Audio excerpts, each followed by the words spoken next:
अस्सलाम वालेकुम। आज हमने मेजरमेंट्स का क्विज डिस्कस करना है। तो मैं क्वेश्चन बोलूंगा या आपके सामने क्वेश्चन है, तो आपने इसका आंसर मुझे बताना है साथ साथ। The magnitude of any physical quantity. सबसे पहले राबिया आप बताओ।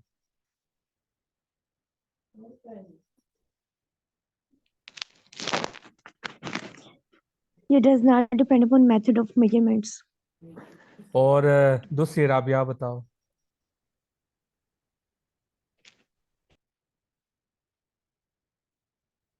पहली राबिया ने बी बोला है ना।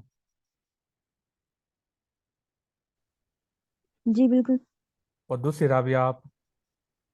जी सर, दोबारा कहिएगा। थोड़ा सा प्रॉब्लम आ रहा है नेट का। ये क्वेश्चन लिखा हुआ है ना, the magnitude of any physical quantity, तो इसका आंसर क्या होगा? Does not depend upon the measurement, method of measurement. हाँ जी, तो इसका आंसर तो आपने ठीक बताया था। आप अपने रीजन बताएंगे ये क्या रीजन है, आपने ये आंसर क्यों दिया है? क्योंकि सर हम लोग फिजिकल क्वांटिटीज जो होती है वो तो हमारे पास ये होता है ना कि हम लोगों ने किसी भी जो क्वांटिटी है उसकी हम लोगों ने मैग्नीट्यूड और यूनिट हम लोगों ने फाइंड आउट करना होता है। तो वो किसी भी मेथड पे तो डिपेंड नहीं करता। हम लोगों ने तो कोई भी जैसे कोई चीज है, जैसे शुगर हम लोग ले रहे हैं, तो हम लोगों ने उसके मैग्नीट्यूड और हमने उसकी देखनी है कि उसका यूनिट क्या है। तो वो किसी मेथड पे तो डिपेंड नहीं कर रहा। एग्जैक्टली ठीक है आपका आंसर। और पहली राबिया आप। जो फिजिकल क्वांटिटी होती है वो पहले से मेजरेबल होती है, तो इसलिए हमारा मेथड उसको जो है उस पर डिपेंड नहीं करती है पहले कि से हम मेजरेबल मतलब? मेजरमेंट उसका करें। वो फिजिकल क्वांटिटी है और फिजिकल की डिफाइंड प्रॉपर यही है कि जो भी क्वांटिटी जो होती है मेजरेबल होती है वो फिजिकल क्वांटिटीज होती है। नहीं, वो पहले से मेजरेबल तो नहीं, मेजर तो हम करते हैं, जैसे हमने स्टैंडर्ड मेजर तो रखा हुआ करती है। है ना, प्रॉपर डिफाइन तो यही है ना उसकी। और इकबाल आप, इस क्वेश्चन का आंसर क्या होगा?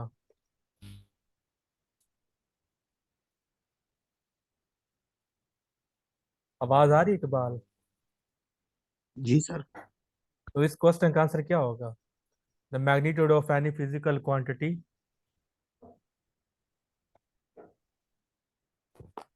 Depends on method of measurement, does not depend on method of measurement, is more in. इसमें से कौन सा ऑप्शन होगा? ऑप्शन फर्स्ट सर, मेरे ख्याल से। तो इसकी रीजन भी बता रहे, फर्स्ट क्यों होगा?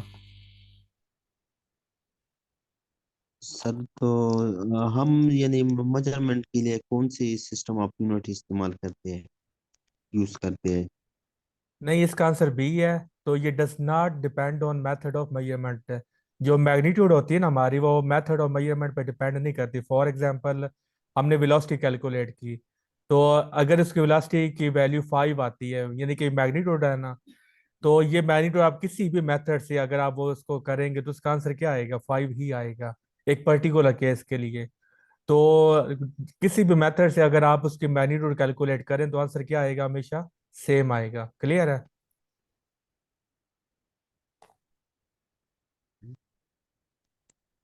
1 सेकंड इज इक्वल टू, तो इसका आंसर क्या होगा?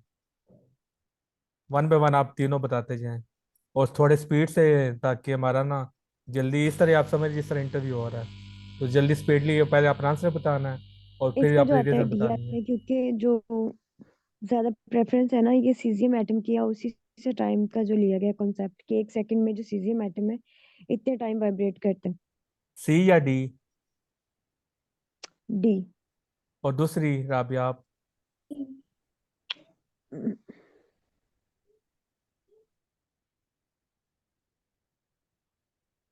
सर डी ऑप्शन ठीक होगा सर, डी। हाँ जी ठीक है, क्योंकि इसमें रीजन की बात ही कोई नहीं है कि ये हमारा ना स्टैंडर्ड उन्होंने टाइम का रखा हुआ है। पहले हमारा टाइम का स्टैंडर्ड कुछ आई थिंक और था। अब उन्होंने ये हमारा लेटेस्ट जो है ना, ये हमारा स्टैंडर्ड है टाइम का।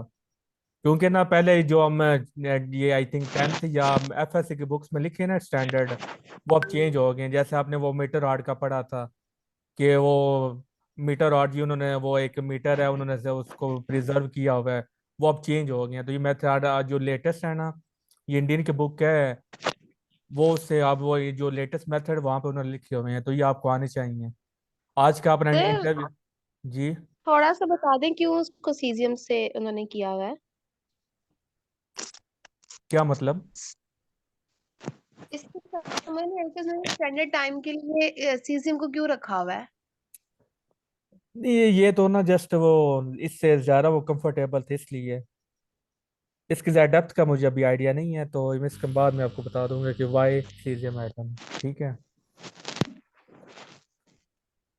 आज आपने इंटरव्यू के क्वेश्चन देखे हैं ग्रुप में? हाँ जी, वो सारे मास्टर्स बेस हैं। लेकिन उसमें डेफिनेशंस थी। तो ये कहने का मकसद ये कि आपने इस तरह ये डेफिनेशन मेमोराइज करनी है, आपको आनी चाहिए। तो ये आप ना मुझे आप ग्रुप में मैसेज कर दें, वो मतलब मुझे पर्सनली मैसेज कर दें कि उन्होंने सीजियम एटम को चूज क्यों किया, तो इसकी रीज़न मैं फिर आपको सर्च करके ना वो मैं आपको बता दूंगा। ठीक है। मुझे मैसेज अभी कर दे, फिर मुझे वो याद नहीं रहता। The unit of Stefan constant is, तो इसका आंसर क्या होगा? सी वाला है। अच्छा, स्टीफन कांस्टेंट का फार्मूला हमारे पास क्या है? एनर्जी जो होती है वो डायरेक्टली प्रोपोर्शनल होती है टेम्परेचर की पावर 4। हाँ, यानी कि और जब हम प्रोपोर्शनैलिटी को वो डायरेक्टली प्रोपोर्शनल को खत्म करते हैं तो उसके साथ हमारे पास कांस्टेंट आता है, वो हमारे पास होता है, उसको हम रो कहते हैं। सिग्मा। सिग्मा कहते हैं, सही। ये हमारे पास फार्मूला है स्टीफन कांस्टेंट का। Stefan constant is equal to E divided by T की पावर 4।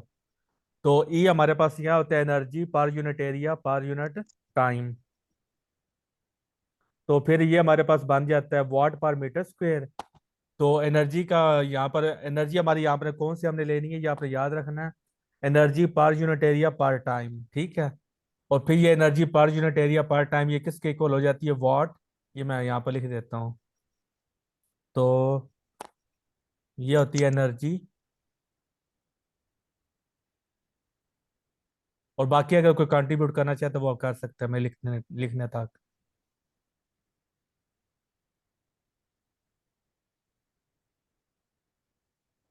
कोई इसमें पार्टिसिपेट कंट्रीब्यूट करना चाहता है कर सकता है।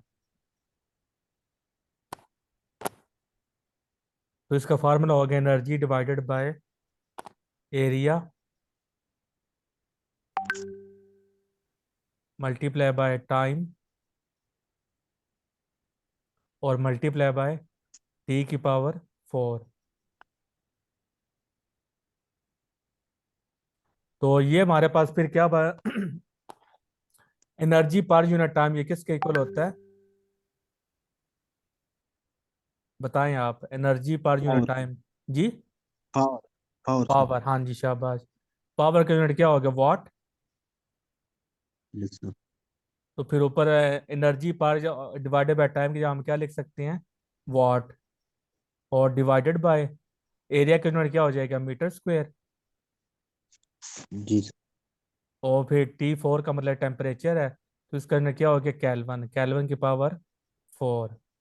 तो ये इसका आंसर है तो कि सर फिर हम लोग एनर्जी पर यूनिट मतलब एनर्जी डिवाइडेड बाय ये फोर्स पावर और टेम्परेचर क्यों बोलते हैं जब एनर्जी पर यूनिट टाइम होता है तो। नहीं, ये जो एनर्जी है ना जिसमें आपके फार्मूले में है, ये कौन सी एनर्जी है? ये वो एनर्जी है जो पर यूनिट टाइम में पर यूनिट एरिया में पास की है, ये वो एनर्जी है। समझ आई कि ये जो तो एनर्जी आप कोई लिखी है और ना, एनर्जी भी होती है। हमने ना ये हमारी जो सरफेस है ना परपेंडिकुलर है। अगर ये हमारे पास कोई सरफेस है ना परपेंडिकुलर, तो स्टीफन बोल्ट्जमैन लॉ ये कहता है कि इसमें से एक सेकंड में जितनी एनर्जी ट्रांसफर करेगी उसको हम वो किसका डायरेक्टली प्रोपोर्शनल होगी? टी की पावर 4 के। सिर्फ एनर्जी वो डायरेक्टली प्रोपोर्शनल टी की पावर 4 के नहीं है, बल्कि एनर्जी पर यूनिट टाइम है, यानी कि एक सेकंड में एक एरिया पर मीटर स्क्वायर एरिया में से कितनी पास की है, वो डिपेंड करती है टी की पावर 4 पे। क्लियर है? सर एक उसकी डेफिनेशन दोबारा रिपीट कीजिएगा। कि एनर्जी एक सेकंड में 1 मीटर स्क्वायर एरिया में से कितनी पास करती है, वो डिपेंड करती है टी की पावर 4 के। या एनर्जी इज डायरेक्टली एनर्जी पर unit time per unit area is directly proportional to T की पावर 4। तो ये एनर्जी ट्रांसफर की बात कर रहा है कि किसी एरिया में से एक सेकंड में कितनी एनर्जी ट्रांसफर होती है। उसको दूसरे अल्फाज में हम ये कह सकते हैं कि पावर डिवाइडेड पावर पर मीटर स्क्वायर वो कितनी है, वो डायरेक्टली प्रोपोर्शनल होती है के की पावर 4 के। दूसरे अल्फाज में इसको ये भी कह सकते हैं। तो क्योंकि ये एनर्जी ट्रांसफर की यहाँ पर वो बात कर रहा है, सिर्फ एनर्जी की यहाँ पर बात नहीं कर रहा, तो इसलिए ये आपको पता होना चाहिए, ये जो ई आपने लिखा है ये कौन सा ई है, वो एनर्जी है जो 1 सेकंड में 1 मीटर स्क्वायर एरिया में से पास हुई है। ठीक है। इसमें सर हम लोगों ने फिर टाइम का क्यों नहीं लगाया, इसमें जो हम लोगों ने यूनिट लिखा है तो? टाइम का यूनिट तो नहीं है यहाँ पर। मतलब हमने कहा है ना ये वॉट पर मीटर स्क्वायर हम लोगों ने लिखा है ना, तो उसके साथ टाइम भी तो है एनर्जी डिवाइडेड बाय टाइम किसके इक्वल होता है? पावर के। तो पावर यहाँ पर मैंने क्या लिख दिया, वॉट। तो एनर्जी और टाइम वाला वो खत्म हो गया, उसके अब दोनों की जगह पर हमने क्या लिख दिया, वॉट लिख दिया। और साथ में फिर ए और टी के पावर 4 रह गया।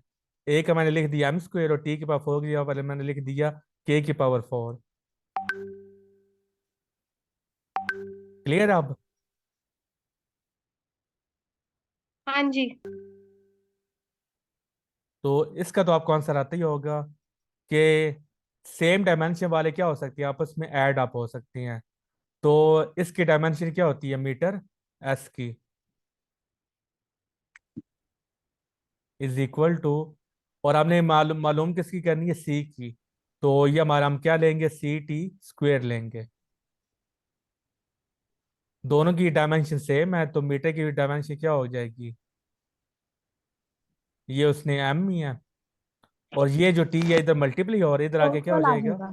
हाँ जी, इधर मल्टीप्लाई हो जाके डिवाइड हो जाएगा। तो डिवाइड किया, अब हम क्या लिख सकते हैं, इसका यूनिट m-2। तो फिर सी की जी। डायमेंशन क्या हो जाएगी, m-2 हो जाएगी। तो अगर आप ये डायमेंशन पुट करें ना सी की जब आप ये क्या लिखें, m(s-2), और साथ में टी स्क्वेयर है, तो टी स्क्वेयर और टी स्क्वेयर का क्या आ जाएगा, एस स्क्वेयर।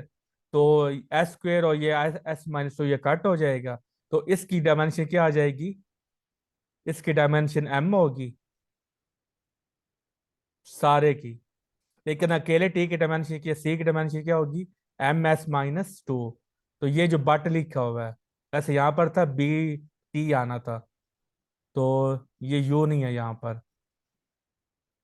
इन दोनों की भी डायमेंशन क्या होगी, मीटर होगी, और एक की भी डायमेंशन क्या होगी यहाँ पर, मीटर ही होगी। तो सब की डायमेंशन क्या होती है, मीटर होती है। अब डायमेंशन में ये नहीं होता कि m+m+m3m, बल्कि m+m+m का आंसर क्या आता है, m ही आता है। ये क्लियर MCQ? हाँ जी। अभी आप सो रहे हो? नहीं सर। पार्टिसिपेट करो ना साथ साथ। Hmm, which is the correct unit for measuring nuclear radii, इसमें से कौन सा आंसर होगा, पर फर्मी। फर्मी। फर्मी का रीजन क्या है?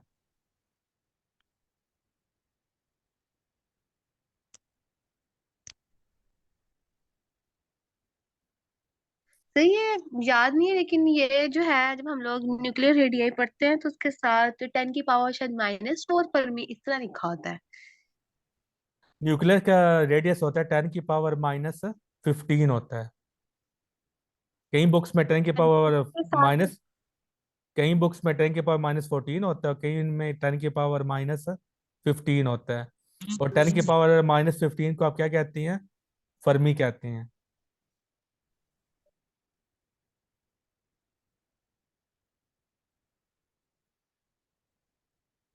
क्लियर है ये? हाँ यस हाँ सर। जी। क्योंकि न्यूक्लियस का रेडियस होता है 10 की पावर -14 या 10 की पावर -15, तो इसलिए फिर हम इसको फर्मी से वो रिप्रेजेंट करते हैं। और एटम का वो डायमीटर कितना होता है, 10 की पावर -10 होता है। तो एटम का वो किसका? रेडियस ज्यादा होता है, और न्यूक्लियस का रेडियस क्या होता है, कम होता है। एटम का रेडियस कितना होता है, 10 की पावर 4 टाइम्स वो ज्यादा होता है। क्या पूछ रही थी? एटॉमिक रेडियस 10 की पावर 10 होती है, और ये फिर -10। उसकी। हाँ जी। ये आइंस्ट्रॉम के बराबर बन जाता है। हाँ जी, एंगस्ट्रॉम होता है। और न्यूक्लियस का रेडियस होता है 10 की पावर -14, और कुछ बुक्स में लिखा होता है 10 की पावर -15। तो इस रेंज में वो लाई करता है रेडियस।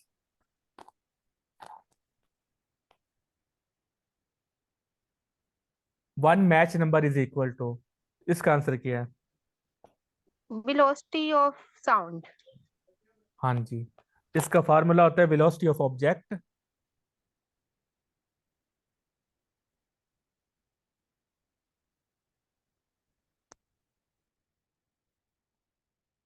आज के इंटरव्यू में आपको कितने क्वेश्चंस आते थे? आज की किसमें? आज के इंटरव्यू में आपको कितने क्वेश्चन आते थे? तो ये जो आपने टेस्ट दिया था इसमें क्वेश्चंस पूछ रहे हैं? नहीं, इंटरव्यू वाले।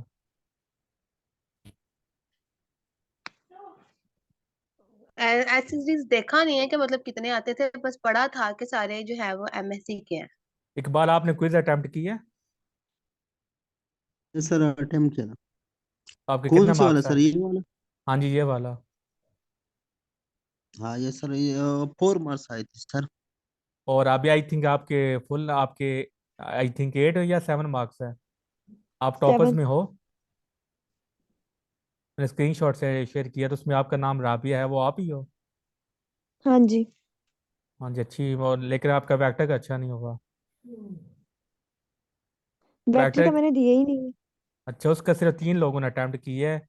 एक के 2 नंबर हैं और आई थिंक किसी के दो के आई थिंक 0 0 नंबर हैं। सर वो आपने कब दिया वो था? इसका आंसर जो वेक्टर का है तो वो आपने जिक्र ही नहीं पुट किया। नहीं किया। वेक्टर का मैंने सेंड किया है ग्रुप में। वेक्टर का आपने मुझे तो सेंड किया नजर नहीं लेकिन आया। ऑप्शंस नहीं सेंड की थी। नहीं, वो मैंने आपको बाद में ग्रुप पे मैसेज किया था कि अब आप कौन से शो होंगे। वो थोड़ी सेटिंग में मसला था, वो फिर मैंने चेंज कर दी थी। अब अगर आप ओपन करो ना तो आपके शो होंगे। सर लेकिन अब मैंने थोड़ी देर पहले इनको खोला था तो वो कह रहा था कि अब क्विज नहीं आप सॉल्व कर सकती। हाँ, वो एक दफ़े लेकिन आप जो कर हम लोगों सकती ने हैं, तो किसी और ऑलरेडी जो ईमेल से दिया ट्राई, होता है, किसी और मेल से नहीं ट्राई जो हम कर लोग लें। वैसे कह रही हूँ कि अगर हम लोगों ने जो जो किए होते हैं ना तो वो हम लोग का अगर 5 दिन के बाद भी देखे ना तो वो हमारा सोल्व पर निकल आता है। नहीं, वो तब निकल रहा है जब अगर वो सेटिंग पहले जब आपने अटेम्प्ट किया हो ना, तब सेटिंग ऑन हो तब होता है। तो आप किसी और आईडी से वो कर लें, तो फिर आपको अब आप कौन से शो होंगे। सही। क्योंकि मैंने एक दफ़े सेटिंग रखी है, ताकि आप भी सीरियस होके करो। अच्छा, इसका आंसर क्या होगा? हेनरी ओवर ओम। बहुत इजी है। सेकंड। हाँ जी, सेकंड। इसका रीजन क्या है? सर आपने मैच नंबर का नहीं बताया, velocity of object divided by. ये formula velocity of object divided by velocity of sound. ठीक है। अगर यहाँ पे ऑब्जेक्ट होता फिर हमने उस पर भी वो हमने मार्क करना था। लेकिन ऑब्जेक्ट है नहीं, तो इसलिए फिर हमने वेलोसिटी ऑफ साउंड पे वो मार्क किया है। ये यानी कि वेलोसिटी ऑफ साउंड को मेजर करने की यूनिट है। तो इसका फार्मूला क्या होता है? L over are. एल हमारा कि इसका एल का यूनिट क्या होता है? Self inductance. इसका यूनिट क्या होता है? हेनरी। और आर का हाँ यूनिट जी। क्या होता है? ओहम। अच्छा, हेनरी और ओम में कोई फर्क है?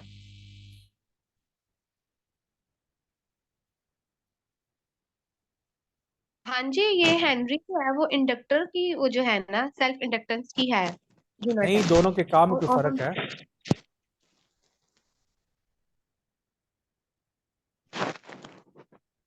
दोनों के काम में कोई फर्क है? हेनरी ये और जो रेजिस्टेंस होती है ये अपोज करती है करंट के फ्लो को। और और जो हमारे पास है होता है ये इंडक्टर, ये अपोज करती है एसी के फ्लो को। यानी कि ड्यूस्ड ईएमएफ को अपोज करती है। हाँ जी, इंड्यूस ईएमएफ को इंड्यूस अपोज करंट को करती है। इंड्यूस करंट को अपोज करती है, यानी कि दोनों का काम क्या होता है? ऑपोजिशन होता है। दोनों ही बेसिकली क्या होती हैं? रेजिस्टेंस होती हैं। तो इसका फिर आंसर क्या होगा? टाइम कांस्टेंट, यानी कि सेकंड। तो सर सेकंड कैसे आता है इसका? राबिया, आप बताओ, सेकंड कैसे आता है? पहली बात ये है कि जो रेजिस्टर है ये ब्लॉक करता है एसी और डीसी करंट दोनों को, जबकि जो इंडक्टर है ये सिर्फ ब्लॉक करता है एसी करंट को। हम्म। उसके बाद अगर हम हेनरी में जाते हैं ना, हेनरी हमारे पास होता है वोल्ट सेकंड पर एम्पेयर। और अगर हम सिंपल फार्मूला में जाते हैं जैसा कि V is equal to I R, Ohm का ला यूज करते हैं, उसमें आर अगर हमने निकालना हो तो वो हमारे पास आता है वोल्ट पर एम्पेयर, उसका भी आता है पर एम्पेयर, और वोल्ट ऊपर वाले से कट जाएगा, सिर्फ सेकंड बच जाएगा बाद में। समझ आइए। हाँ जी। तो ये ना वो अल्टरनेटिव करंट में ये फार्मूला है हमारे पास, ये इसको क्या कहती हैं, टाइम कांस्टेंट। ये जो हमारा टा है ना, तो इसको हम क्या बोलते हैं, टाइम कांस्टेंट बोलते हैं। सेम टा इज इसके इक्वल फार्मूले टू, सेम ये भी आते हैं, आर टा सी इज का भी equal is to equal to L P C S. होता है ना, एल सी सर्किट। आप एल सी सर्किट पढ़ा है ना, तो टा किसके इक्वल होता है, एल सी सर्किट के। तो यहाँ पर हमने सी की जब हमने क्या लिख दी है, ये आई थिंक ये कोई नहीं, एल सी सर्किट नहीं है, ये एल सी सर्किट में टा होता है, और इंडक्टिव और रेजिस्टर के सर्किट में ये इस तरह यह होता है। I am right. L by R is equal to torque होता है, R by R torque C नहीं, इज टा। इक्वल टू टार्क, वही जो भी है टा। तो यानी कि जब आप इंडक्टिव और रेजिस्टिव सर्किट यूज करते हैं ना, तब ये आपका फार्मूला आएगा। और जब आप एलसी सर्किट आप यूज करेंगे, यानी कि इंडक्टिव एंड कैपेसिटिव सर्किट, तब ये जो टार्क इसका ये फार्मूला आएगा। ठीक है। तो यानी कि ये हमारे पास क्या होता है, एल आर सर्किट का होता है। एल आर सर्किट में क्या होता है कि दोनों की रेशियो टाइम कांस्टेंट के इक्वल होती है, और एल सी सर्किट में दोनों का प्रोडक्ट टाइम कांस्टेंट के इक्वल होता है। तो यहां तक क्लियर है। जी सर। अगर होता ना हमारे पास, ये हमारे पास हैनरी मल्टीप्लाई बाय हैनरी, तो फिर उसका आंसर क्या होना था, हैनरी मल्टीप्लाई बाय हैनरी।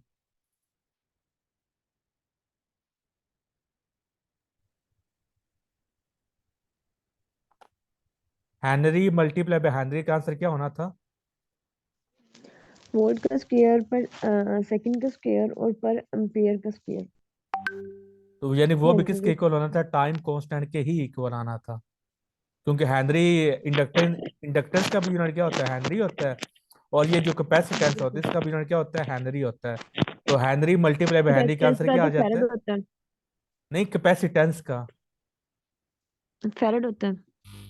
नहीं एल सी ए, वो एसी सर्किट की बात कर रहा हूँ। अच्छा। रिएक्टेंस, और इसको आई थिंक रिएक्टेंस बोलते हैं, सी को। हाँ जी, रेजिस्टेंट। आर को ये रेजिस्टेंस, ये इंडक्टेंस, और ये रिएक्टेंस होती है आई थिंक सो, सी जो हमारा। सर एल सी अगर इन दोनों का भी प्रोडक्ट लें तो वो भी टाइम कांस्टेंट के बराबर ही आता है। हाँ जी। लेकिन अगर हमारे पास एल आर सर्किट है ना, तब दोनों की रेशियो टाइम कांस्टेंट के इक्वल है। और अगर हमारे पास एल सी सर्किट है, फिर दोनों का प्रोडक्ट टाइम कांस्टेंट के इक्वल होगा। तो ये दोनों में फर्क है। ज्यादा फेमस ये फार्मूला है, L C circuit is equal to, ये हमारे पास रेजोनेंस सर्किट होता है। तो ये ज्यादा फेमस है, ये कम फेमस है, इसलिए उसने पेपर में ये मैंने एमसीक्यू दिया था।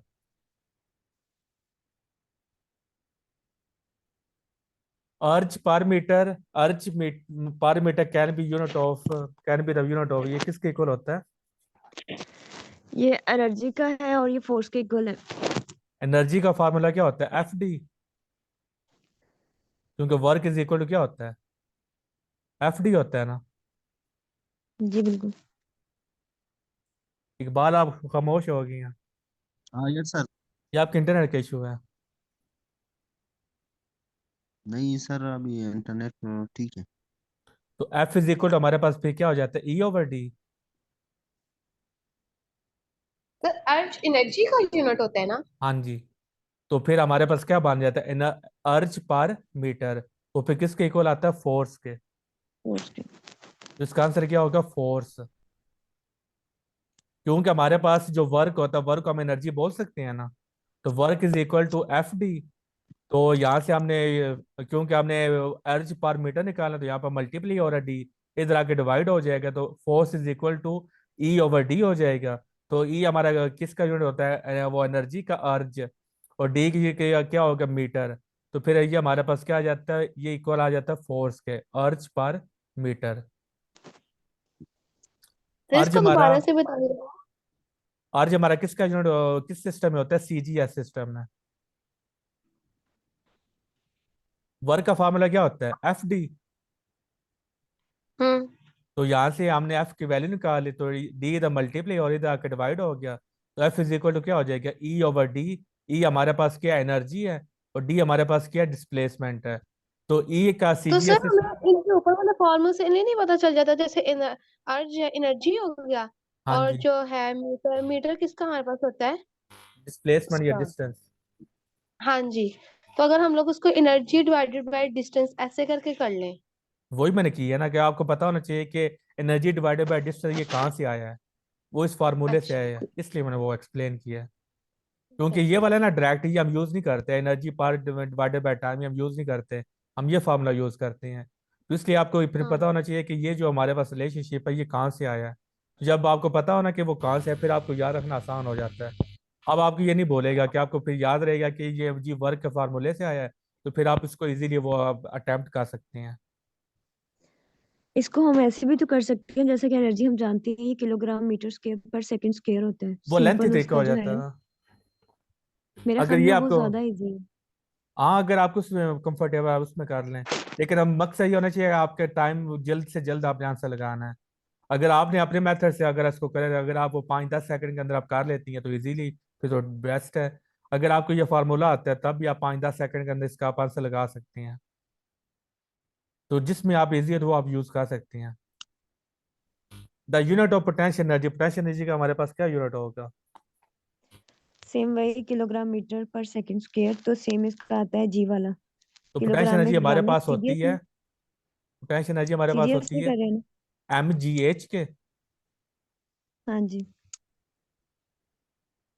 M G H.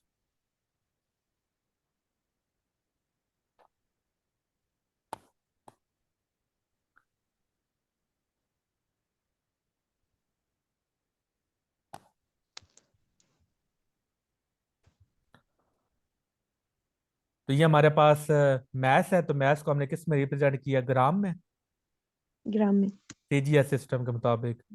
और जी का भी क्या हो जाएगा, सेंटीमीटर मीटर पर। सेंटीमीटर।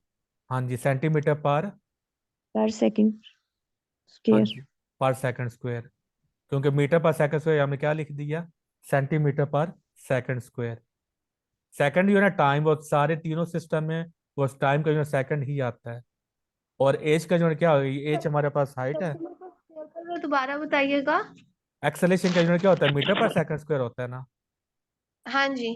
तो सीजीएस सिस्टम में जो लेंथ उसको हमने किस में रिप्रेजेंट करते हैं, सेंटीमीटर में। तो वो फिर अच्छा। मीटर किस में बन जाता है, सेंटीमीटर स्क्वायर में। नहीं नहीं, ऊपर स्क्वायर नहीं आएगा, ऊपर जस्ट सेंटीमीटर आएगा। कि यानी कि पहले हमारे पास मीटर पर सेकंड स्क्वायर होता माइनस, था। जी, सर वो ये नहीं होगा, मीटर पर सेकंड स्क्वायर होता है ना, तो सेंटीमीटर पर सेकंड स्क्वायर नहीं आ जाएगा। हाँ जी वही लिखा, वो ऊपर टू से मिस्टेकन हो गया था, सेंटीमीटर पर सेकंड स्क्वायर हो गया। तो तो फिर वही मीटर क्यों आएगा साथ उसके। सेंटीमीटर लिखा है ना, सी अच्छा एम। ठीक है। तो अब सी एम को मल्टीप्लाई कर दे तो वो क्या बन गया, सी एम स्क्वायर, और साथ में फिर सेकंड स्क्वायर, और साथ में क्या हो जाएगा जी, तो इसका आंसर पे क्या आ जाएगा, बी।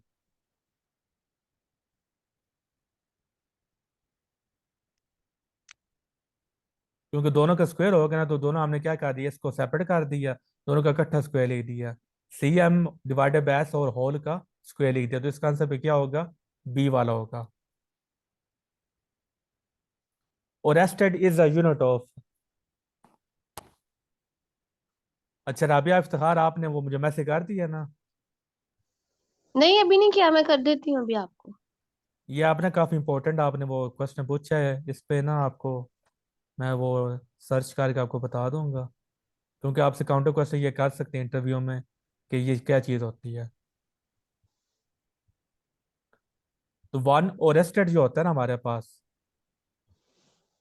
ये किसके इक्वल होता है, आइडिया है। Magnetic moment. Magnetic, magnetic intensity के। ये इक्वल होता है वन गॉस के। और वन गॉस किसके इक्वल होता है, 10⁻⁴ गॉस से। वन गॉस 10⁻⁴ गॉस के इक्वल होता है। नहीं नहीं, वो 10⁻1 weber is equal to 10⁻⁴ gauss होता है। यानी कि 1 गॉस 10 की पावर -4 गॉस के इक्वल हो गया। Sir 1 weber 1 weber is equal to 10 की पावर -4 गॉस। ये इसका रिलेशनशिप है। 1 ओरेस्टेड जो होता है वो 1 गॉस के इक्वल होता है, और जो 1 गॉस वन वो 10 की पावर -4 टेस्ला के इक्वल होता है। वेबर नहीं है, टेस्ला है। तो इसका मतलब फिर ओरेस्टेड इज यूनिट, इसमें से कौन सा फिर आंसर यूनिट होगा? ये डाइपोल मोमेंट है, ये मैग्नेटिक इंटेंसिटी है, ये मैग्नेटिक मोमेंट, और ये पोल स्ट्रेंथ है। तो इसका फिर क्या बनेगा? मैग्नेटिक मोमेंट बनेगा या मैग्नेटिक इंटेंसिटी बनेगा? क्योंकि वन ओरेस्टेड किसका unit is equal to 1 gauss, और 1 गॉस इज इक्वल टू 10 की पावर -4 टेस्ला। और टेस्ला किसका यूनिट होता है? मैग्नेटिक इंटेंसिटी का। हाँ जी। और 1 टेस्ला किसके इक्वल होता है? I think weber per metre square के इक्वल होता है।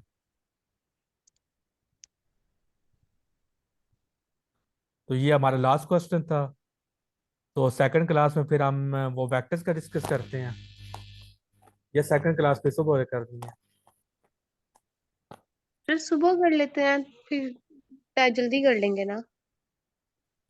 कल फिर आपका लेक्चर भी आगे स्टार्ट करना है। हाँ जी। या इसका फिर ये सोल्यूशन हो सकता है कि मैं आपको उसका वो पीडीएफ बना के सेंड कर दूं उसका सोल्यूशन की। सर तो लेकिन इसका ये इतने ज्यादा ग्रुप्स बने हुए हैं इससे रिलेटेड, तो वो ऐसे वैसे मुझे तो सच में कि आपके इतने ज्यादा हर चीज के ग्रुप्स आप बन गए हैं कि नहीं, समझ ही नहीं आती कि हो क्या रहा है। आपके जो मेन ग्रुप है वो दो हैं। पहला ग्रुप है आपका जो पेड ग्रुप है ना, वो है हमारे पास, यहाँ पे लिखा है ना FPSC वाला, वो आपका पेड ग्रुप है, ठीक है? FPSC वाला। और जो दूसरा ग्रुप है एजुकेटर्स वाला, आप दोनों में ऐड हो। अब एजुकेटर ग्रुप वाले जो है ना, एजुकेटर ग्रुप फॉर फीमेल्स है। उसमें मैंने क्या करता हूँ कि जो भी आपकी इन्फॉर्मेशन हो एजुकेशन वो रिलेटेड हो, तो कोई एक्स्ट्रा नोट्स हो, तो यानी इस तरह की जो इन्फॉर्मेशन होती हैं, वो फिर ज़रा ये पेड ग्रुप में मैं सेंड नहीं करता, वो मैं एजुकेटर ग्रुप में सेंड करता हूँ, ताकि अगर कोई आपको न्यूज़ देनी हो इस सारा ग्रुप, उसमें फिर मैं क्या करता हूँ, एजुकेटर ग्रुप में वो सेंड करो। ये पब्लिक ग्रुप है, एजुकेटर फॉर फीमेल्स। तो जो पेड हमारा ग्रुप है वो हमारा FPSC है। तो जो भी मैं आपको लेक्चर के बारे में इंफॉर्मेशन होती है ना, या टॉपिक रिलेटेड जो भी मैंने आपको नोट्स सेंड करनी होती हैं, या लेक्चर की टाइमिंग बतानी, या टेस्ट का बताना है, वो मैं इस ग्रुप में आपको बताता हूँ, FPSC वाले में। आप समझ आई? हाँ जी, लेकिन सर थोड़ा सा ये सोल्यूशन बताएं कि जब ऐसे करके नेट ओपन करें तो हजारों मैसेज, इतने ग्रुप्स बन गए हुए हैं ना अब तक के तो फिजिक्स आप से बाकी लीव रिलेटेड। कर दो, आप लीव कर दो फिर उन्हें। समझ नहीं आती कि करना का, सोचे सर में दर्द शुरू हो जाती है। ये आपका मेन ग्रुप है FPSC वाला। अगर नहीं, बाकी ग्रुप, आपकी सिर्फ बात नहीं कर रही इसकी, लेकिन और भी इतने ज्यादा जो मतलब हम लोगों ने पहले भी इस तरह के ज्वाइन किए हुए हैं। मेरा ग्रुप वो जो है ना, उसमें मैंने, कोई तो, उसमें सिर्फ एडमिन फॉर अलाउ है, और कोई उसमें मैसेज नहीं कर सकता।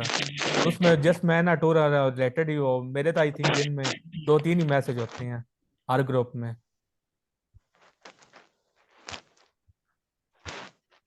ठीक है।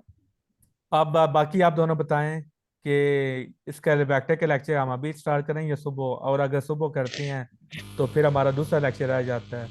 तो इसका भी दूसरा सोल्यूशन ये भी है कि मैं आप तो उनको आपके, वैसे तो अभी यही MCQs ही हैं। हाँ जी, MCQs हैं। कह रहे हैं कर लेते हैं 10 मिनट या 15 मिनट में कर लेते हैं। और आप दोनों की क्या राय है, राबिया और इकबाल? आप मैंने अभी तक क्विज नहीं सर दिया होगा, तो मुझे इसका कोई आइडिया नहीं है। इसका या कल तो एक बार होगा लिंक सर। शेयर कर दिया, मैं दोबारा टेस्ट तो दूं, मुझे पता तो चले मेरे है कितने। और इकबाल, आपने क्विज अटेम्प्ट किया वेक्टर्स का? नहीं सर, मैं नहीं अटेम्प्ट किया है, कल करेंगे, अटेम्प्ट आज करेंगे सर। वो तो आप और ना, कल इंशाल्लाह हाँ, जब हम जब आप यहीं पे पूछ लें, आप यहीं पे पूछ लें, इस तरह हमारा मतलब वो भी प्रिपेयर हो जाएगा और हम आपको बता भी देंगे। ऐसे ठीक है फिर। यस सर, ठीक है। हाँ, यहाँ पे मैं आपसे क्वेश्चन पूछ लेता हूँ जिस तरह अभी पूछी हैं, तो आपको साथ साथ चला, ऐसा ठीक है राबिया? उसका लिंक तो शेयर करें, मैं एक बार टेस्ट तो दूं। ग्रुप में लिंक शेयर्ड है कल का, कल रात का शेयर्ड है। बाकी तो सुबह मैंने सारे चेक किए हैं, ये वीडियो जो आपने शेयर की थी और आपकी जो है अच्छा, वो मैं लिंक मैं भेज दूंगा अभी, फिर आपको इस तरह करना है या फिर आपने लिंक के थ्रू ही बस करना है? आप कर दे, मैं दोबारा करूंगी, फिर मैं अपना करूंगी। तो अभी क्लास फिर लेनी है? हाँ आप दे, मैं सोती हूँ। सोने लगी है? और आप दोनों ये ना हो कि आप दोनों भी सो जाए, इकबाल और आबिया, इफ्तिखार। नहीं सर, हम उठे हैं, आप 10-15 मिनट में वो कंप्लीट कर ले, हम उठे हैं। चलो ठीक है, फिर मैं आपको लिंक दोबारा सेंड करता हूँ 5 मिनट के अंदर। अब इकबाल ये ना कि आप सो जाओ, क्लास अटेंड करनी है, ठीक है? प्रैक्टिस का ठीक। इम्पोर्टेंट। हाँ जी।